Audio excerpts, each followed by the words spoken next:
Welcome to the options section, and really there's only a few options here. Of course, there's the list options, and you can select one property per owner, or you can select all properties owned by the owner.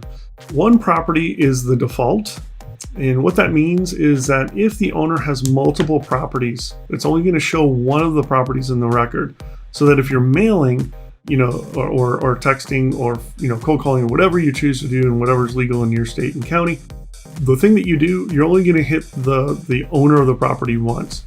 Now, if you want to see how many properties a particular owner is and has, a lot of people want to do this for a buyer's list. They want to see all the properties owned by someone, and they say, okay, if someone owns a lot of properties, they're more apt to buy. Thus, you want to add them to your buyer's list. And of course, you do that. You always have to update this section right here, and by adding it in. And of course, you saw our number jump from 4,400 here to basically 4,600. So there's about 200 properties that were owned by multiple people associated with it. So always a good idea to look at this option, especially if you want to build a buyer's list, or just want to know, if there's some tired landlords out there that own a lot of properties. That's a great way to do it as well.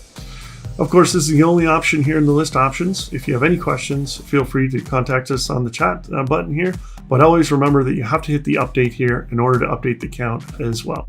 All right, have a great day.